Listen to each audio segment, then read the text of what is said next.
வேணாண்டு தூக்கி போடுறத வச்சு இப்போ ஒரு சூப்பரான ஒரு ப்ராடக்ட் பண்ணியிருக்கேன். என்னென்னா, என்னோடய இந்த பேங்கிள்ஸ் வந்து பழைய பேங்கிள்ஸ்ன்னு எடுத்து போட்டிருந்தேன். அந்த பேங்கிள்ஸை எடுத்து இன்றைக்கி ஒரு ப்ரேஸ்லெட் பேங்கிள்ஸ் தான் எனக்கு நான் பண்ண போகிறேன். இப்போ பேங்கிள்ஸ் ரெண்டுக்கும் கம் போட்டு அதை நல்லா ஃபிட் பண்ணி காய விட்டுடலாம். அப்புறமா நமக்கு என்ன கலர் த்ரெட் வேணுமோ அந்த கலரை எடுத்து நல்லா ரேப் பண்ணிக்கலாம். த்ரெட்டை வந்து நீட்டாக சுற்றி எடுத்ததுக்கப்புறமா ரெக்டாங்கிள் ஸ்டோன் எடுத்திருக்கேன், பர்பிள் கலரை. அதை ஃபுல்லாக வந்து இதில் வந்து ஃபிட் பண்ணிக்கலாம்.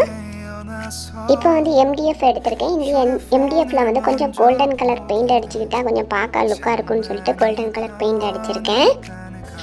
இது நல்லா ட்ரை ஆனதுக்கப்புறமா கொஞ்சம் தாராளமாகவே கம் போட்டுட்டு 3 ஸ்டோன் எடுத்து ஃபஸ்ட்டு ஸ்ட்ரைட்டாக வச்சுக்கோங்க. அந்த 3 ஸ்டோனை வச்சதுக்கப்புறமா ஒரு 5 மினிட்ஸ் 10 மினிட்ஸ் அப்படி வந்து கொஞ்சம் ட்ரை ஆகிறதுக்கு விடுங்க. நல்லா ட்ரை ஆனதுக்கப்புறமா திருப்பியும் கம் போட்டுட்டு அந்த 3 ஸ்டோனை வந்து ஸ்ட்ரைட்டாக வைங்க.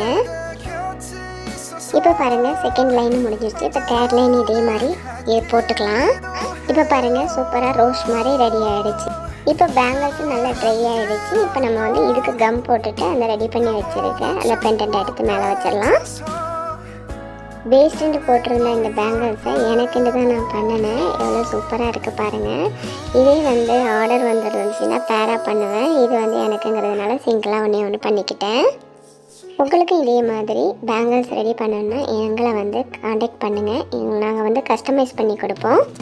நிறைய என்னோடய அன்பான ஃப்ரெண்ட்ஸ்கள் எல்லாரும் சப்ஸ்கிரைப் பண்ணாமல் பார்த்துட்ருக்கீங்க. ப்ளீஸ் சப்ஸ்கிரைப் பண்ணுங்கள். என்னோடய சேனல் பிடிச்சிருந்தால் கண்டிப்பாக லைக் பண்ணுங்கள். இன்னொரு நல்ல இன்ட்ரெஸ்டான மேக்கிங் வீடியோவோட நான் உங்களை சந்திக்கிறேன்.